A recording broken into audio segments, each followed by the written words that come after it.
My name is Rick, and this channel is Flourishing with Limitations. One of the things that Andrea has asked me to do is explain this shirt of mine.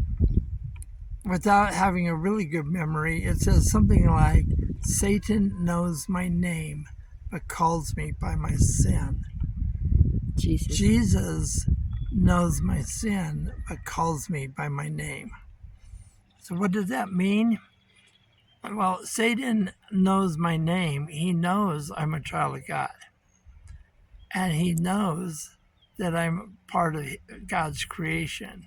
But he sure wants me to feel guilty about my sin. So he reminds me how much of a sinner and how unworthy I am all the time.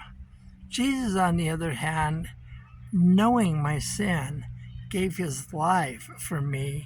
That through knowing him, I can be part of God's kingdom for eternity. And there is nothing that Satan can do about that, no matter how hard he tries. So anyway, that's what this shirt kind of means. But I started thinking, what does the phrase flourishing with limitations even mean? Well, flourishing, and I got to cheat here a little bit. Flourishing means to grow or develop in a healthy or vigorous way, especially as the result of a particularly favorable environment. A limitation is a boundary. It's something you can't exceed. A limitation can be legally imposed, such as a speed limit. When the speed limit says 55 miles an hour, you're not supposed to go beyond that, or you might get a ticket. It can be physically imposed, such as when I'm flying in an airplane and I decided to jump out of the airplane without a parachute. I have a physical limitation that gravity will accelerate me to the point that I will cause bodily damage when I hit the ground. The parachute erases some of that limitation, but it's still a limitation because if I go too fast, I am going to hurt myself. However, there are other limitations also. Some of those limitations can be self-imposed, or they can be imposed on us by other people, knowingly or unknowingly. Okay, so as an example, I imposed a limitation on a person one time, unknowingly, and maybe a little bit out of fear. I was a soccer coach, and I had this one child on my team that, face it, he just couldn't run very fast. And I had to have him on the team because his mom was paying for the team. So I put him as a fullback because he was pretty good at stopping the ball when it came, and he could get in front of people and make them run around. And I just didn't think that he was good enough to be up on front, where you have to be fast and really good with controlling the ball. One day, however, I was absent because I was sick or something, and I had a different coach, a backup coach, taking my place.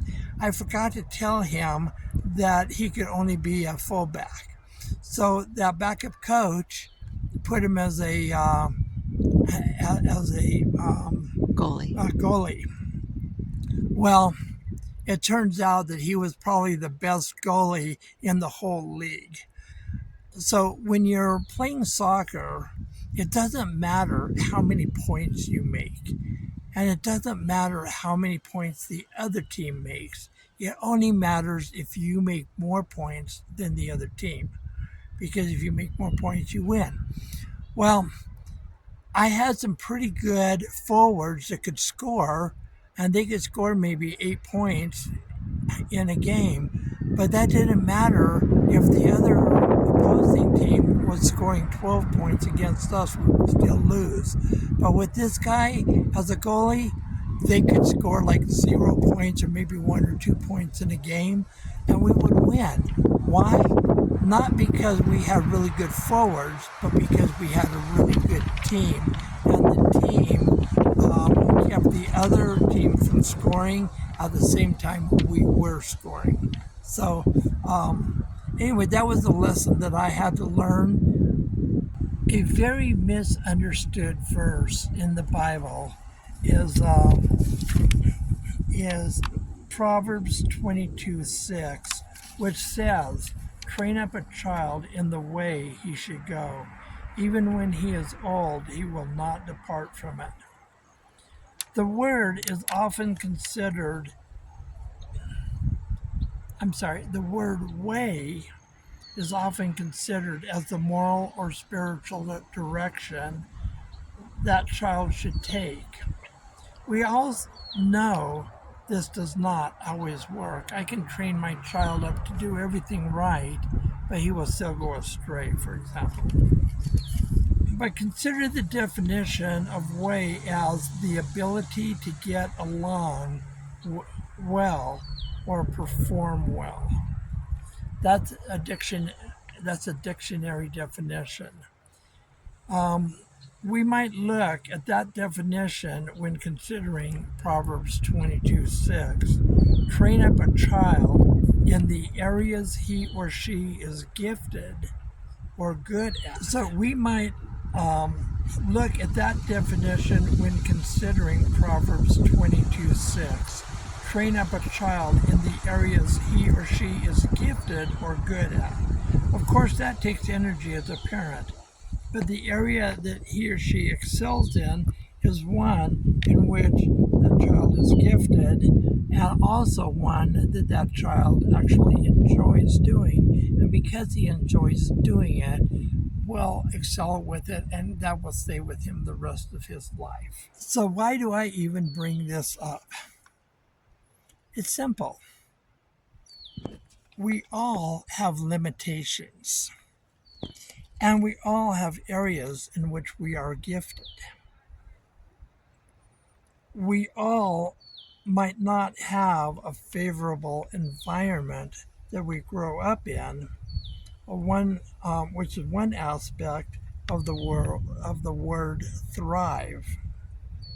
We can't always control our environment, but we can grow even if we find and exercise those areas in which we are gifted. So, where am I going with this? Okay, Andrea has cerebral palsy, or CP, and she's had that her whole life. That's a condition she had no say in. I've had several strokes. That's something that I had no say in. So the world in which Andrea grew up in is one that called her stupid. Why did they call her stupid? Because she has a limp, and anyone that has a limp must be stupid. But they didn't realize that she's an exceptionally smart woman and that her limp doesn't change that. Yes, it makes her a little bit slower when we're walking on a hike. It might even make it so that we can't walk as far. But I remember one day sitting down on the side of a trail and just saying, you know, Andrea, I know you can't walk as fast as others or as far as others, but so what? And she started crying. I'm sorry, I didn't mean to make her cry, but she thought that was special. At the same time, I've had these strokes. There are people that will tell me, like, oh, you aren't driving, are you? I wanted to say, yes, of course, I'm driving backwards down the main street of the town all the time, trying to run into people. Now, what they really mean by that is, when they say you're not driving, is I am afraid of you. I'm afraid of your driving, and I don't want you in my world because you might hurt me. Never mind the fact that I'm a human being and that I can exercise driving if I feel that I'm competent to do that, which I don't right now.